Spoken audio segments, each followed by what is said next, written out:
नमस्कार दोस्तों, आप सभी का स्वागत है आपके अपने YouTube चैनल वैकेंसी गुरु में। मित्रों, आरएससीआईटी एग्जाम को लेकर एक और नए और मजेदार वीडियो में आप सभी का स्वागत है। दोस्तों, इस वीडियो में हम टोटल 55 प्रश्नों को पढ़ेंगे और 55 ऐसे महत्वपूर्ण प्रश्न जो प्रत्येक एग्जाम में देखने को मिलते हैं। मतलब इस वीडियो को पढ़ डाला तो लाइफ झिंगा लाला। दोस्तों, लेट्स बिगिन। हम शुरू करते हैं अपनी क्लास को। पहला प्रश्न है, रिसाइकल बिन का क्या काम है? आप सबको मालूम है दोस्तों, रिसाइकल बिन जो है क्या काम में आता है? हमारे द्वारा डिलीट की गई फाइल को स्टोर करके रखता है, यानी कि हटाई गई फाइल को संग्रहित करना, डिलीट की गई फाइल को स्टोर करना। दूसरा क्वेश्चन है, आईसीटी का मतलब क्या है? आईसीटी का पूरा नाम क्या होता है? ध्यान से सुनना, आईसीटी का पूरा नाम इंफॉर्मेशन एंड कम्युनिकेशन टेक्नोलॉजी होता है। Information and communication technology. अगला प्रश्न देखिए, तीसरा, प्रेजेंटेशन एक संग्रह है। प्रेजेंटेशन किसका संग्रह होता है? यानी एक पावर पॉइंट की फाइल किससे मिलकर बनी होती है? मित्रों, स्लाइड्स का। स्लाइड्स से मिलकर पावर पॉइंट जो है प्रेजेंटेशन बनता है।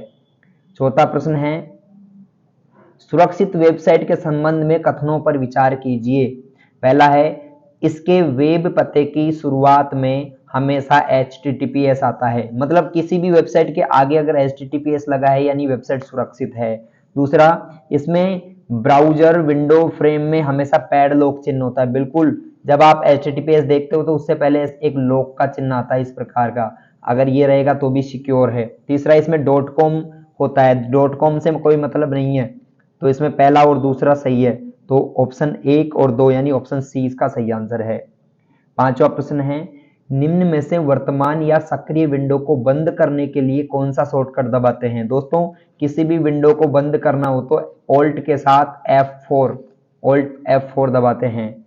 छठा प्रश्न है, एक विशेष दृश्य और श्रव्य प्रभाव है जिसे पावर पॉइंट में टेक्स्ट या सामग्री पर लागू किया जाता है। यानी N is a specially visual and audio effect applied in power point two text और कंटेंट। इसको कहते हैं दोस्तों एनिमेशन। क्या कहते हैं? एनिमेशन कहते हैं। अगला, निम्न में से कौन सा एक ईमेल सेवा प्रदाता नहीं है? यानी कौन सा एक ऐसा है जो ईमेल की सेवा नहीं देता है? मित्रों, हॉटमेल ईमेल सेवा प्रदाता होता है, आउटलुक होता है, जीमेल होता है। बीइंग जो है एक सर्च इंजन है। बीइंग क्या है? Search engine. ये आपको ईमेल की सुविधा नहीं देता है। आठवां, आप अपने कार्यालय से बाहर जाते समय, यानी आप अपने ऑफिस से बाहर जा रहे हैं तो आप कंप्यूटर को लॉग ऑफ क्यों करते हो? मित्रों, हम कंप्यूटर को लॉग ऑफ इसलिए करते हैं अगर हम कहीं बाहर जा रहे हो तो, क्योंकि हमारे जो फाइलें हैं उनका या हमारी फाइलें पासवर्ड आदि चुरा सकता है कोई, या फिर परफॉर्मेंस बढ़ाने के लिए लॉग ऑफ करना है, या फिर बाहर जाने से पहले लॉग ऑफ करना अनिवार्य है, या वर्तमान दस्तावेजों को सेव करने के लिए। इसका सही जवाब है दोस्तों, क्योंकि कोई हमारी फाइल या पासवर्ड चुरा सकता है। अगला प्रश्न 9वां, एक उपकरण जो न केवल सर्ज सुरक्षा प्रदान करता है बल्कि पावर आउटेज के दौरान कंप्यूटर को बैटरी बैकअप की सुविधा भी देता है। दोस्तों, यूपीएस। आपके कंप्यूटर में यूपीएस अगर होगा तो आपका कंप्यूटर लाइट जाने के बाद भी कुछ समय तक चलता रहेगा। ठीक है। और यूपीएस का पूरा नाम होता है अनइंटरप्रेटेड पावर सप्लाई। ठीक है। 10वां प्रश्न है, खालिस्तान राजस्थान सरकार द्वारा शुरू की गई ई कॉमर्स वेबसाइट का उदाहरण है। मित्रों, राजस्थान सरकार द्वारा शुरू की गई ई कॉमर्स वेबसाइट का उदाहरण है ई बाजार इलेक्ट्रॉनिक बाजार। और एक और बात मैं आपको बता दूं, ये जो वीडियो आप देख रहे हो ना, इतना महत्वपूर्ण वीडियो है, इसको 2 बार देखना कम से कम तुम, ताकि सारे प्रश्न याद हो जाए। एग्जाम में हूबहू प्रश्न देखने को मिलेंगे इसमें से बहुत सारे। 11वां है, शिफ्ट डिलीट कथन का प्रश्न है, सही और गलत बताना है। शिफ्ट प्लस डिलीट कीबोर्ड कुंजियों का उपयोग फाइल या फोल्डर को स्थायी रूप से हटाने के लिए किया जाता है और रिसाइकल बिन में ये नहीं जाती हैं। बिल्कुल सही है। अगर आप किसी फाइल या फोल्डर को परमानेंट डिलीट करना चाहते हो तो आप शिफ्ट के साथ डिलीट दबाएंगे, हमेशा के लिए डिलीट हो जाएंगी। ठीक है। और यदि आप केवल डिलीट ही करते हैं तो वो परमानेंट डिलीट नहीं होती है, रिसाइकल बिन में चली जाती है। दूसरा है, विंडोज 10 में प्रत्येक उपयोगकर्ता के लिए अलग अलग उपयोगकर्ता खाते अद्वितीय सेटिंग और वरीयता की अनुमति देते हैं। बिल्कुल सही है। अलग अलग खाते, अलग अलग ये सारी चीजें हो सकती हैं, यानी कथन 1 और 2 दोनों ही सही है। 12वां प्रश्न देखिए, निम्न में से कौन सा कथन सही है, इनमें से कौन कौन से कथन है जो सही है। प्राथमिक भंडारण इकाइयों में द्वितीयक भंडारण इकाइयों की तुलना में तेज पहुंच समय और कम भंडारण क्षमता होती है, बिल्कुल सही है। दूसरा, प्राथमिक भंडारण इकाइयों की क्रमिक पहुंच होती है। प्राथमिक भंडारण इकाइयों की क्रमिक पहुंच नहीं होती है, सिक्वेंशियल नहीं होती है, यह रैंडम एक्सेस होती है, ठीक है। दूसरा, द्वितीयक भंडारण इकाइयां नॉन वोलेटाइल होती है, बिल्कुल सही है। तो पहला और तीसरा इसमें सही रहेगा, यानी ऑप्शन आपका बी, पहला और तीसरा, फर्स्ट एंड थर्ड ओनली, ये इसका सही जवाब है। 13वां प्रश्न देखिए, ध्यान से सुनना प्रश्न को। निम्न में से कौन सा ऑनलाइन बैंकिंग का लाभ नहीं है। ऑनलाइन बैंकिंग का लाभ कौन सा नहीं है। आप इसे किसी भी समय यानी 24/7 प्रयोग में ले सकते हैं, बिल्कुल सही है, ये तो लाभ है भाई। दूसरा, इसमें दूसरों की तुलना में कम समय लगता है, ये भी सही है। यह पैसे को तुरंत जो है प्राप्तकर्ता के खाते में ट्रांसफर कर देता है, ये भी सही है। आप सिस्टम को डिमोड्यूलेट और मॉड्यूलेट कर सकते हैं, ये गलत है मित्रों। तो इसका सही जवाब ऑप्शन डी रहेगा। 14वां प्रश्न है, MS एक्सेल 2010 में रिबन को छोटा करने के लिए निम्न में से किस विधि का प्रयोग करते हैं। दोस्तों, रिबन को अगर छोटा या बड़ा करना है ना, तो रिबन पर आप कहीं भी राइट क्लिक करो और फिर केवल मिनिमाइज द रिबन पर क्लिक कर दो, या फिर कंट्रोल के साथ F1 दबा दो, दोनों एक ही बात है। अगर आप या तो राइट क्लिक करके क्या कर दोगे, मिनिमाइज द रिबन, या फिर कंट्रोल F1 जो इसकी शॉर्टकट होती है, या फिर किसी भी रिबन पर डबल क्लिक कर दो, ऐसा भी आप कर सकते हो। तो उपरोक्त सभी इसका सही आंसर होगा। 15वां, पावर पॉइंट 2010 में किस रिबन टैब का उपयोग स्लाइड की पृष्ठभूमि का स्वरूप बदलने के लिए किया जाता है। मित्रों, स्लाइड की पृष्ठभूमि का स्वरूप बदलने के लिए हम डिजाइन टैब का इस्तेमाल करते हैं, ठीक है ना। स्लाइड की डिजाइन बदलना हो तो डिजाइन टैब। अगला है, पावर पॉइंट 2010 में स्लाइड शो टैब का उद्देश्य क्या है। स्लाइड शो टैब का उद्देश्य होता है, एक जो स्लाइड होती है, ठीक है, उसके लिए मतलब जो स्लाइड्स होती हैं उसका प्रेजेंटेशन दर्शकों को सेट करने के लिए, यानी प्रेजेंटेशन को दर्शकों के लिए सेट करने के लिए, मतलब हम प्रेजेंटेशन दर्शकों को कैसा दिखाना चाहते हैं। अगला 17वां प्रश्न है, निम्न में से कौन सा ऑनलाइन बैंकिंग का लाभ नहीं है। दोस्तों, ऑनलाइन बैंकिंग का लाभ 24/7 उपयोग कर सकते हैं, दूसरों की तुलना में कम समय लगता है, धन फटाफट से ट्रांसफर हो जाता है। अभी ये प्रश्न आया था, वही सेम प्रश्न आ गया है। 18वां देखिए, दी गई तालिका में सही मिलान करो। दोस्तों, B2C जो रहता है वो कौन सी वेबसाइट है। B2C है आपकी Amazon.com। B2C मतलब बिजनेस टू कंज्यूमर, आप यहां से ऑनलाइन शॉपिंग खुद के लिए कर सकते हैं। B2B जो है वो कौन सी है, B2B है दोस्तों आपकी indiaAlibaba.com, बिजनेस टू बिजनेस, ठीक है। और C2C में आपकी है eBay.in। तो पहले में R, दूसरे में Q और तीसरे में P, RQP, ऐसा आपको ऑप्शन डी दिख रहा है, ये बिल्कुल सही आपका आंसर है। 19वां, निम्न में से बैंकिंग उद्योग द्वारा बड़ी मात्रा में चेक को संभालने के लिए किसका उपयोग करते हैं। मित्रों, बैंकिंग उद्योग द्वारा बड़ी मात्रा में चेक को संभालने के लिए MICR का प्रयोग किया जाता है, magnetic ink character recognition. Magnetic ink character reader भी कह सकते हैं या रिकॉग्निशन भी कह सकते हैं। 20वां प्रश्न है, टॉगल कुंजियों के संबंध में सबसे उपयुक्त विकल्प बताइए। दोस्तों, कौन कौन सी टॉगल कीज है, caps lock, num lock, scroll lock, सारी टॉगल कीज है। ऐसे बटन जिन्हें बंद और चालू कर सकते हैं टॉगल कीज कहलाती हैं। 21वां प्रश्न है, निम्न में से कौन खालिस्तान, ये मतलब जो निम्न में से कौन URL में प्रोटोकॉल का प्रतिनिधित्व करता है। इनमें से प्रोटोकॉल कौन सा है दोस्तों, इस सारे में से तो मैं बताना चाहूंगा प्रोटोकॉल है HTTP, hyper text transfer protocol. तो इसका सही जवाब होगा option D, hyper text transfer protocol.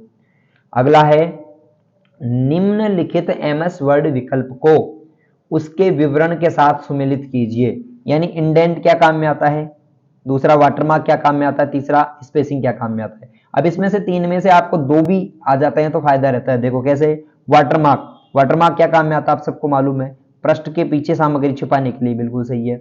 और स्पेसिंग क्या काम में आता है, स्पेसिंग काम में आता है आपके चयनित पैराग्राफ के नीचे रिक्त स्थान छोड़ने में, और इंडेंट पैराग्राफ को दाएं बाएं खिसकाने में काम में आता है। तो पहले में Q, दूसरे में आपका R और तीसरे में आपका P। तो क्यूआरपी आप देख रहे हो यहां पर ऑप्शन डी में, बिल्कुल सही जवाब है ऑप्शन डी। 23वां है, खालिस्तान का उपयोग मूल रूप से बस टिकट बुक करने के लिए किया जाता है। मित्रों, बस टिकट बुक करने के लिए राजस्थान में RSRTC, Rajasthan state road transport corporation, Rajasthan state road transport corporation RSRTC बस का टिकट में काम में आता है। अगला, CD रोम और DVD RW में क्या अंतर है?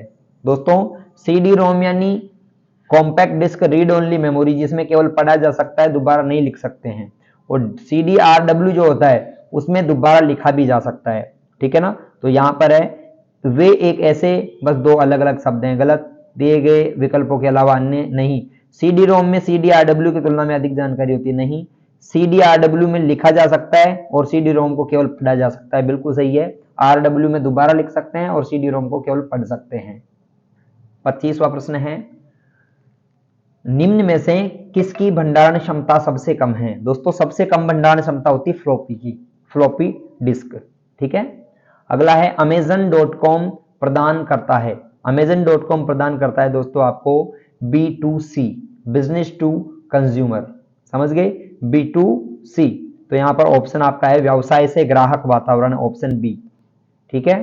अगला 27वां, MS एक्सेल 2010 में चार्ट में खालिस्तान डेटा बिंदुओं का वास्तविक मूल्य। दोस्तों, चार्ट में डेटा बिंदुओं का वास्तविक मूल्य डेटा लेबल कहलाता है। क्या कहलाता है? Data label. ये चार्ट है, ये इसका बिंदु का वास्तविक मूल्य होता है ना, ये वाला पॉइंट, इसको हम कहते हैं डेटा लेबल। 28वां प्रश्न है, बारकोड रीडर इसका एक उदाहरण है, यानी बारकोड रीडर का कौन सा उदाहरण इनमें से बताइए? इनपुट है, आउटपुट है, प्रोसेसिंग है, स्टोरेज है। दोस्तों, इसका सही जवाब है बारकोड रीडर इनपुट होता है। आप देखते हो ना, शॉपिंग मॉल में जाते हो तो एक बारकोड रीडर होता है उनके हाथ में, ब्लैक कलर का सा, जो बिल का बनाने में काम में आता है, तो वो स्कैन करके कंप्यूटर में डेटा भेजता है जिससे बिल बनता है, तो इनपुट डिवाइस हुआ। 29वां, वायरस, ट्रोजन हॉर्स और वॉर्म्स क्या है? दोस्तों, ये जो तीनों ही हैं, ये कंप्यूटर सिस्टम को नुकसान पहुंचाने में सक्षम है, कंप्यूटर को नुकसान पहुंचाने में सक्षम है, तो ऑप्शन ए इसका सही जवाब है। 30वां, निम्न में से किस कंप्यूटर सिस्टम के घटक की संसाधन प्रबंधन की भूमिका होती है? दोस्तों, संसाधन प्रबंधन का मतलब होता है आपका रिसोर्स मैनेजमेंट। तो कंप्यूटर में रिसोर्स मैनेजमेंट का जो काम होता है वो होता है ऑपरेटिंग सिस्टम का। किसका होता है? ऑपरेटिंग सिस्टम का। अगला प्रश्न है, OCR प्रौद्योगिकी का मुख्य उद्देश्य क्या है? देखो, OCR क्या होता है? जैसे आपने एक कागज में आपके ये सारी चीजें लिखी हुई है, अब OCR से स्कैन करोगे ना तो अपने आप ये टेक्स्ट में बदल जाएगा, अपने आप ये किस में बदल जाएगा? टेक्स्ट में। तो आप किसी पेपर को टेक्स्ट के रूप में कन्वर्ट करना चाहते हो तो किसका यूज करोगे? बताओ बताओ, किसका करोगे? आप करोगे OCR का। तो इसका सही जवाब है कि मुद्रित या हस्तलिखित पाठ को मशीन पठनीय पाठ में बदलना, यानी converting printed and handwritten text into machine readable text. ठीक है।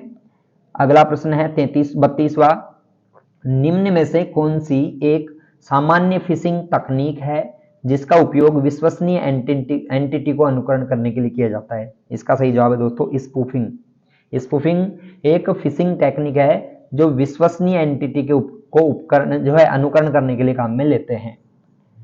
माइक्रोसॉफ्ट आउटलुक में नया कैलेंडर अपॉइंटमेंट बनाने के लिए शॉर्टकट होती है कंट्रोल शिफ्ट ए। अपॉइंटमेंट की शॉर्टकट होती है कंट्रोल शिफ्ट ए। अगला, कौन सा मोबाइल डिजिटल वॉलेट नहीं है? मोबाइल का डिजिटल वॉलेट कौन सा नहीं है? फ्री चार्ज होता है, मोबीक्विक होता है, एयरटेल मनी होता है, तो इसका सही जवाब होगा इनमें से कोई भी नहीं। 35वां, फोटो सेंसिटिव ड्रम की सतह पर लेजर बीम को विक्षेपित करके किस प्रिंटर का मुद्रण किया जाता है? दोस्तों, एक प्रिंटर होता है जो लेजर बीम का इस्तेमाल करता है, उसका नाम है लेजर प्रिंटर। क्या नाम है मित्रों? Laser printer. और ये ड्रम का इस्तेमाल करता है, ये ध्यान रखना, लेजर प्रिंटर में ड्रम का उपयोग करते हैं।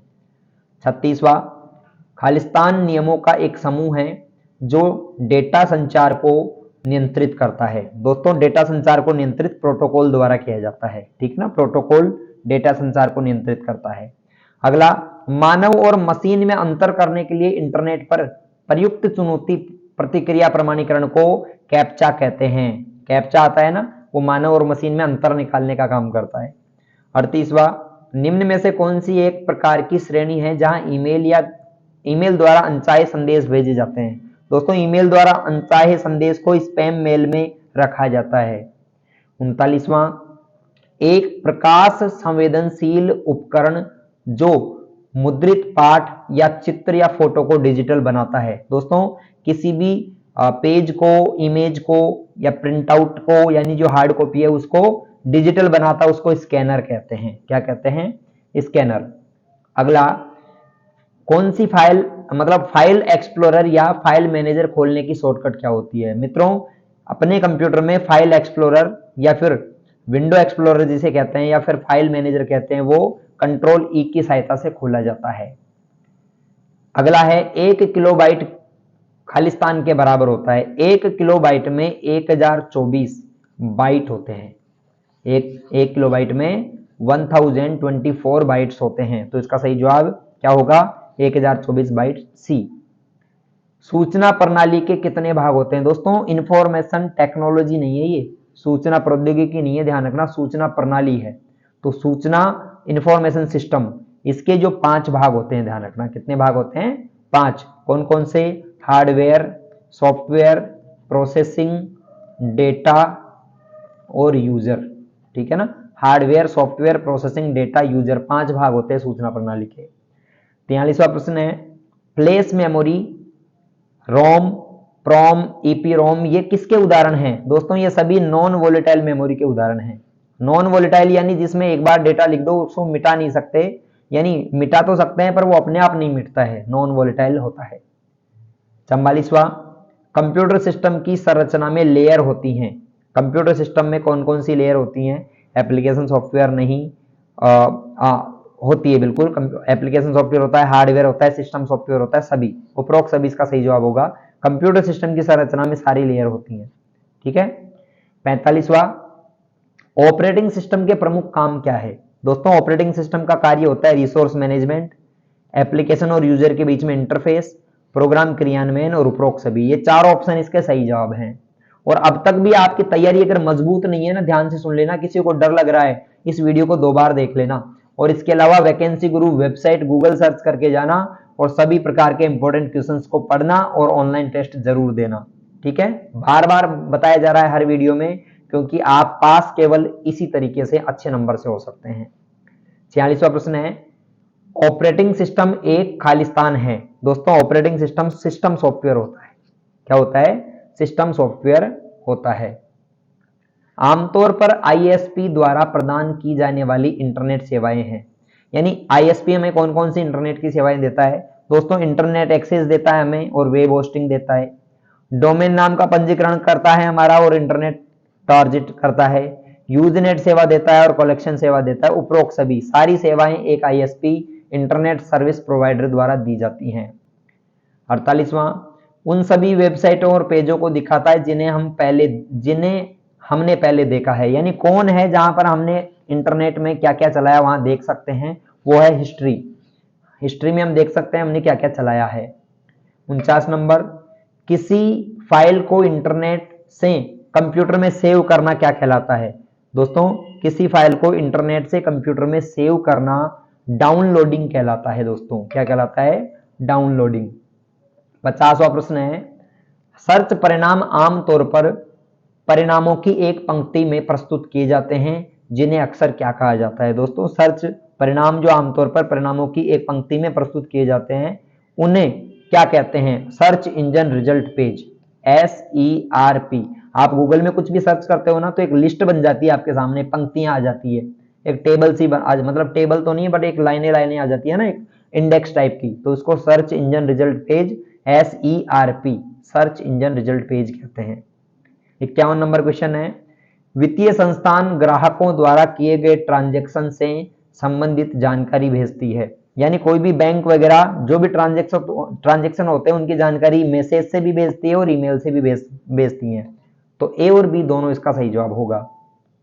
अगला प्रश्न है दोस्तों, नेक्स्ट प्रश्न क्या है देखिए, सुरक्षित और सत्यापित ऑनलाइन भुगतान करते समय सुनिश्चित करना होगा कि एड्रेस बार में है या नहीं लॉक का चिन्ह होना चाहिए, HTTP होना चाहिए, ए और बी दोनों होना चाहिए, GOV से कोई मतलब नहीं है। एक तो लॉक का चिन्ह हो और एक HTTPS हो, तो मतलब हम सुरक्षित परिणाम मतलब सुरक्षित पेमेंट कर रहे हैं। क्रेडिट कार्ड में कितने अक्षर होते हैं दोस्तों? क्रेडिट कार्ड और डेबिट कार्ड दोनों में 16 अक्षर होते हैं, ध्यान रखना। क्रेडिट कार्ड हो या डेबिट कार्ड हो, उनके जो नंबर होते हैं उनमें 16 अक्षर होते हैं, ठीक है ना। 54 नंबर, SNS का पूरा नाम क्या है? Social networking service. Social networking service SNS का पूरा नाम है। 55 नंबर प्रश्न, अंतिम प्रश्न है। आप सभी के कितने प्रश्न हैं कमेंट करके बताना 55 में से सही। और साथ ही साथ अगर तैयारी कमजोर है तो वैकेंसी गुरु वेबसाइट गूगल में सर्च करके जाना, वैकेंसी गुरु इंपॉर्टेंट क्वेश्चंस और ऑनलाइन टेस्ट फ्री में देना। 55 क्वेश्चन है, ई कॉमर्स का वह आयाम जो राष्ट्रीय सीमाओं पर वाणिज्यिक सक्षम बनाता है उसे कहा जाता है। मित्रों, इसको कहते हैं विश्वव्यापी पहुंच। विश्वव्यापी पहुंच यानी ई कॉमर्स की सहायता से आप यहां बैठे बैठे विदेशों में भी माल बेच सकते हो, जबकि पहले माल बेचने के लिए आपको विदेश जाना पड़ता था। तो ये विश्वव्यापी पहुंच आपको देता है। ऐसे करके 55 क्वेश्चन अपने सही हुए, पूरे हुए। इनमें से कितने प्रश्न आपने सही किए फटाफट से कमेंट करके बता दीजिए। नमस्कार, राम राम, जय श्री राम, सभी को बहुत बहुत धन्यवाद।